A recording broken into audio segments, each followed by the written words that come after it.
to What Arty Noobs with general disturbance.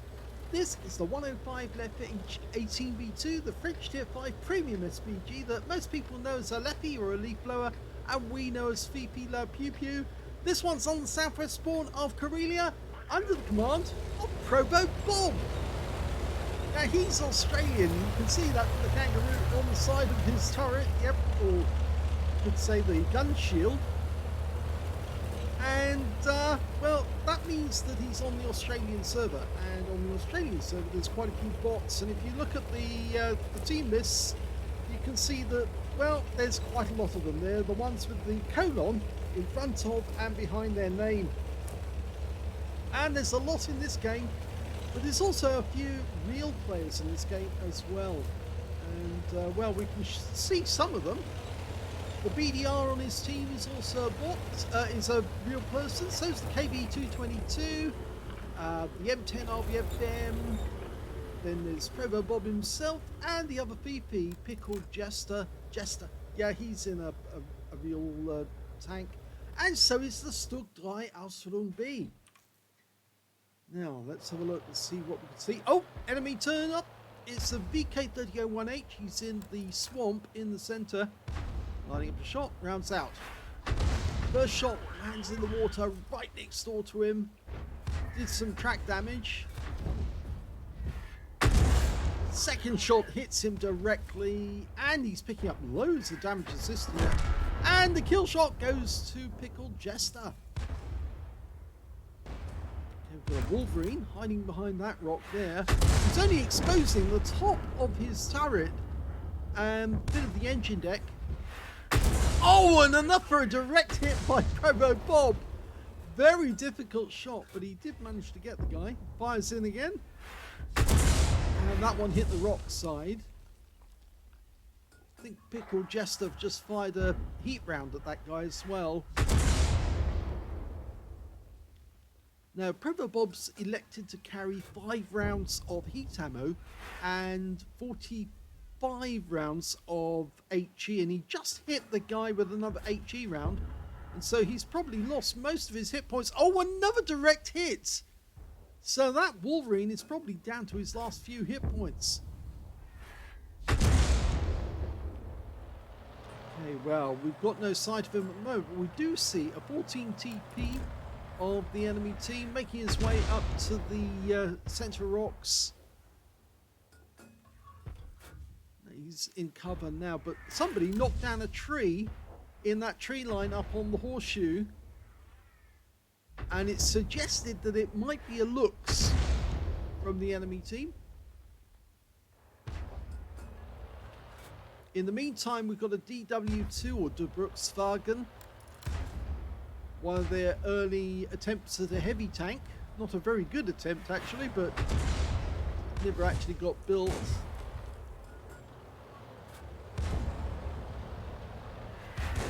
Or produced, I should say, not built. Should be able to get this guy with the next shot. Oh, lovely direct hit for 88. But he got hit by 2 shots at the same time. Another one going in. And this time round he goes down and he's taken out by Pickled Jester again. So that guy's got 2 kills already. There's the Wolverine, and he's very low on hit points. Very low after those 3 direct hits that he had. Going in for another shot. That's a kill. So first kill for ProvoBob. Going for that 14 TP. He hasn't got much left.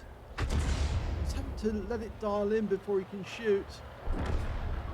It's always the best way to get accuracy with this Arty is to let it settle on the target first.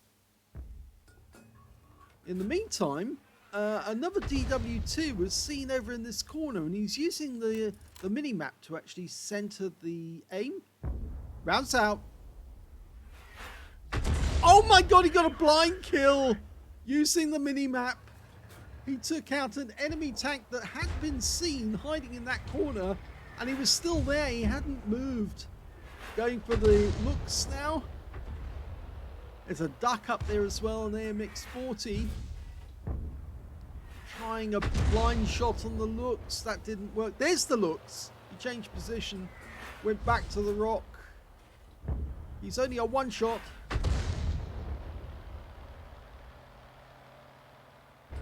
Despite the fact you get a large number of rounds, sometimes it's not advisable to just fire away lazily.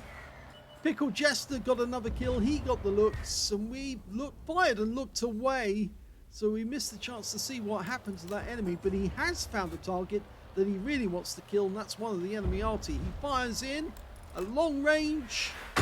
Oh, direct hit, wiped him out. I think that was a cockpit shot, or at least it hit the front of the vehicle. And the BP went down with one hit, 340 hit points in one go. A one shot. Now, we do have some tanks getting close to the enemy cap. A BDR on one side and the KV-222 on the other side. But there are some enemy tanks out there that might be able to stop them, including that KV-1 that we just fired at. Need to be careful you don't blast away rounds unnecessarily though. That was a bit unnecessary. We didn't know where the KV-1 was. In the meantime, the AMX-40, which is a bot, is fighting up on the horseshoe. Again, another wasted round. This is going to be expensive at the end of the game, I think. Rounds out in the AMX-40. Nope, didn't give enough lead, or didn't get the right lead on it. It's advisable to wait until they stop before shooting, and again another wasted round.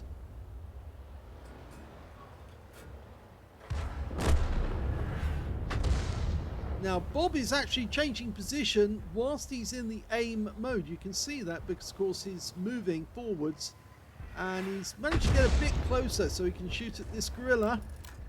Very long range shot right over from one end of the battlefield to the other. He fires it in. Bit snap, but yep, it hits the rock face. You're gonna have to try again. You should have let it dial in first.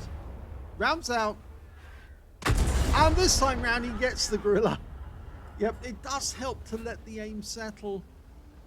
Unfortunately, the enemy gorilla did kill our BDR G1B, so we lost one of our heavy tanks that direction, and we also lost the KV-222 as well. He was going up the east side, and he got wiped out. So although we're one tank up on the enemy at the moment, we're blasting away with these blind shots, and of course it's just wasting ammunition. Even though you get 50 rounds, he's now down to 15. 5 of those are heat, which requires a direct hit to work, and now he's just wasted another one.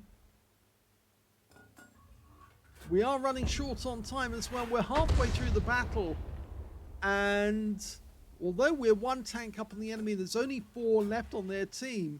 The fact of the matter is, Bob's been blowing the ammunition like it's, well, going out of fashion, and unfortunately it's led to the situation now where we've got nobody in the enemy part of the battlefield.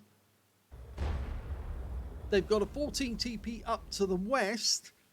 The KV-1 near their cap area, and he's now been found in the swamp. Now, be very careful your aim, because you don't have many rounds left. Well, that one hit the KV-1, but it just bounced off. And that's going to be an expensive shot later on. He gets a direct hit there for only 28 hit points. We've got a B1, the French heavy tank, the Char B1. Now, can he get a direct hit? Now, let it settle and try and use the heat instead. Rounds out. That's better. 160 hit points this time. Now, let it settle before you shoot. And again, he gets another hit. This time 104, but he's running short on ammo. Only 3 HE left. He fires that last round in. Unfortunately, Pickle Jester just got the kill ahead of him, and now they've both got 4 kills each. So they could platoon, and he's put the invitation out there. And they both platoon, so they're both on for a brothers in arms, but they must be desperately short on ammo, and they're now running short on time, and that KV-1 just wipes out our DW2, which was a bot. And now we're 2 up on the enemy. There's only 2 enemy left, the M8A1 and the KV-1. The M8A1 is a bot, but again, Oh, and the kill shot there goes to Pickle Jester. I think that ProvoBob actually winged that M8A1 and maybe tracked him, but he's got no HE ammo left. He's only got the heat rounds now. And there's the KV1, and unfortunately that bunker is blocking our shot on the KV1, so he's going to have to change position in order to get a shot on that guy. Pickle Jester's still firing rounds in this, so obviously he still has plenty of ammo, but I'm afraid ProvoBob's run very short, and it looks like the KV1's moved because that shot did not hit anything. And he fires another one in, and again, nothing there. So the guy's moved on, and he's now only got 3 heat rounds left. And to make the heat rounds work, you actually have to hit the enemy vehicle, otherwise you get no effect whatsoever.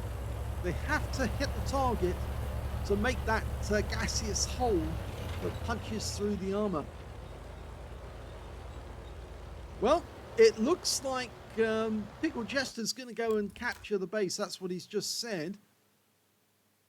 3 minutes 55 seconds left. I'm not sure if he's got enough time to get to the enemy cap and cap out. So I think it's a case that at least 2 of them have to go, and the M8A1 is a bot, so he can't be expected to actually go towards the enemy cap. And if ProvoBob drives directly through the swamp, he'll get spotted by the KV1 and could get attacked. So I think he's taking the safe route and is joining Pickle Jester to travel up to the enemy cap area, but they really don't have enough time. They both need to move, and move as fast as they can, not stop. If they stop, that'll be it. They'll be effectively handing a draw to the enemy. Oh, he stopped. What are you doing, Bob? Keep going.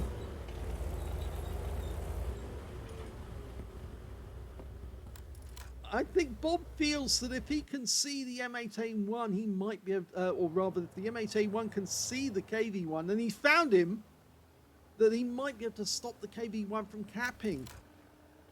But all that will do is force a draw. Well, that did hit the KV1, but it didn't pen.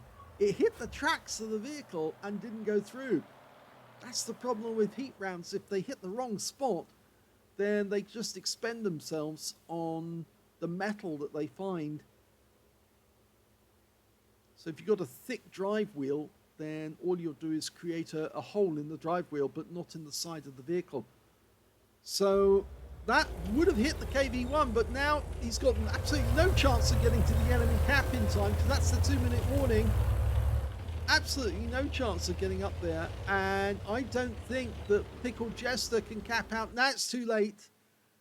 Even if he got to the cap on his own, he wouldn't be able to cap out in time, and now ProvoBob's saying, defend the cap.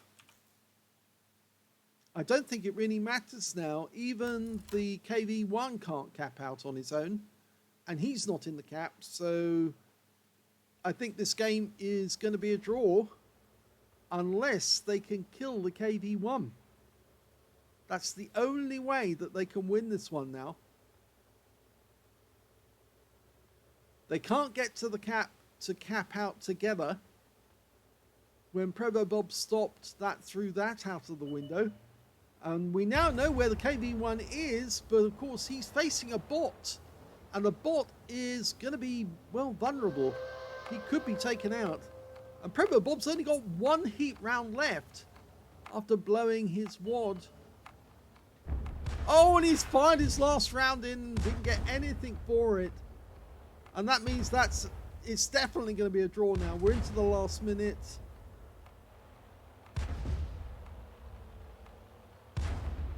And the KV1 is a real player, and he's just killed the bot of the M8A1. And now it's 2 Arty versus 1 heavy tank. And Pickle Jester can't help, he's out of range.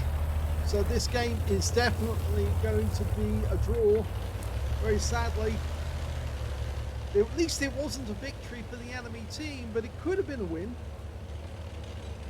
It could have been a win. If they'd both gone towards the enemy cap together, they might have been able to do it, but as it is, this one is a draw. There you go. Here's the end of battle results, and that was the second-class tanker for ProvoBob in the 105 leFH18B2. He did get a counter battery because he took out all of the enemy Arty there, 105 leFH18B2 and their Gorilla, and got some lovely, well, he did get the Fifi with a direct hit for 340 hit points. It took him a couple of shots to get the Gorilla because he didn't let it settle before he fired, and subsequently the second one did hit the target bang on and he took him out. He also managed to get a fighter badge for getting at least 4 kills. He ended up with 4 exactly, as well as a bruiser medal for getting at least 5 critical hits. In fact, he got 12 in total. But best of all, he did pick up a brothers in arms because he was in platoon with somebody else who also managed to get at least 3 kills, and that was Pickled Jester. His win rate was 3,329, which is Super Unicum standard. Let's have a look at team score. Well, we can see that there was only 6 real players on either team. And, well, Pickled Jester scored the highest damage with 1,487 on his team. But the highest damage overall was actually the M8A1 on the enemy team. And he wasn't a bot. He got a high caliber for 1,882. Second highest damage actually was Pickled Jester with 1,487. And the third highest damage was that KV1 who got a steel wall and 1,420 hit points. We can see that ProvoBob got 1,364, so he wasn't far behind, but it could have been a so different result. When it came to kills, it was the Pickled Jester who managed to get the most with 5. ProvoBob got 4, so between them they got 9 kills, but there wasn't enough other players to actually get a crucial contribution together, and if they had, they would have lost the brothers in arms in the process, because it was only those two that actually did have any substantial number of kills. The highest scorer on the enemy team also got the same number as ProvoBob. That was the M8A1. He got 4 kills, and then 2 kills went to the KV1 and the Wolverine. The KV1, of course, is getting that steel wall. His win rate, by the way, actually, it's very worth noting, is 3,931, and the M8A1 got 8,518, and the main reason for that is that this was a tier 4 tank destroyer in a tier 5 game, and he did very well to get that much damage, to get the high caliber. So well done to him. Probably a bit of seal clubbing, I should say, because it will bot clubbing, because he knew that this little tank destroyer is quite effective under the circumstances. And if you play it right, you can get a lot of damage very, very quickly with a lot of kills and score highly. And when it came to base XP, well, the highest was the M8A1, who managed to get 585 base. 518 went to ProvoBob, and 494 went to Pickled Jester.